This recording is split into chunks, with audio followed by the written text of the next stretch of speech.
Olá pessoal, aqui é a professora Deliana, do sexto ano, e vou explicar para vocês sobre a avaliação da aprendizagem em processo, a AP. Bom, a primeira parte, como preencher os dados de vocês já fizeram essa avaliação 2 vezes, então é tranquilo, né? Coloca o nome da escola, o nome do aluno, a data que você está fazendo essa avaliação e a sua turma. O gabarito a gente deixa para responder por último, tá? Na questão 1, Ana, Beatriz, Carlos e Diego possuem lotes de terra da mesma metragem para cultivo de hortaliças.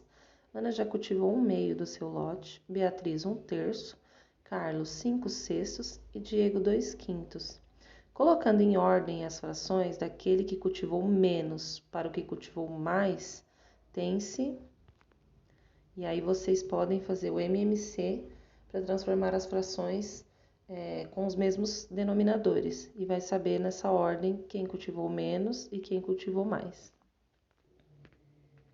Na questão 2, Paulo comprou uma pizza tradicional de queijo com 8 pedaços e comeu 1/8. Ana comeu 1/2 e Cláudia comeu 1/4.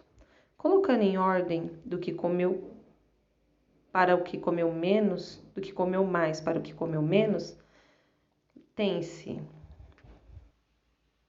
do que mais comeu para o que comeu menos. Então, aí é a mesma situação, vocês podem tirar o MMC de 2, 8 e 4, ou também fazer a divisão, dividir 1 por 8, 1 por 2, 1 por 4, e em números decimais, ver quem comeu mais ou menos.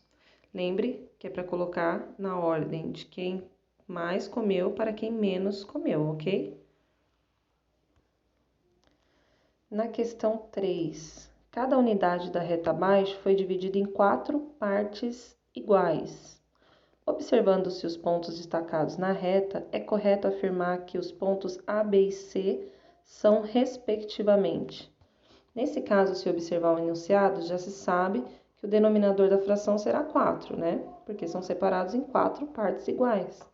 Lembrando que a palavra respectivamente significa nessa ordem. Então, ele quer saber qual é a posição do A, depois do B, depois do C. Nesta ordem que está aí, tá bom? Na questão 4, uma reta numérica foi dividida da seguinte forma. Essa também é meio parecida com a anterior, né? Uma maneira é contar em quantas partes está dividindo o inteiro. Você conta esses pedacinhos em quantas partes foi dividido do 0 até o 1, e aí você já sabe qual é o denominador. Lembrando que denominador é o número que vai embaixo na fração, tá? E depois aplicar o conceito de fração equivalente também, que vocês viram bastante aí nas aulas do Centro de Mídias e nos vídeos que eu passei para vocês. Na questão 5, considerando a classificação de triângulos de acordo com as medidas, com a medida de seus lados, as afirmações abaixo, qual das afirmações abaixo é a correta? A. Triângulo equilátero tem todos os lados de medidas iguais e isósceles todos os lados de medidas diferentes. B. Triângulo equilátero tem todos os lados de medidas diferentes e escaleno todos os lados de medidas iguais. C. Triângulo isósceles tem 2 lados de medidas iguais e escaleno todos os lados de medidas diferentes. Triângulo isósceles tem todos os lados de medidas iguais e escaleno todos os lados de medidas diferentes. Nessa questão é importante vocês saberem sobre o estudo dos tipos de triângulos, né, em relação aos lados.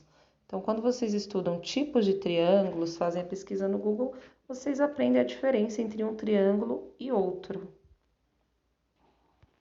Questão 6. Observe as figuras abaixo. Aí temos a figura 1, 2 e 3.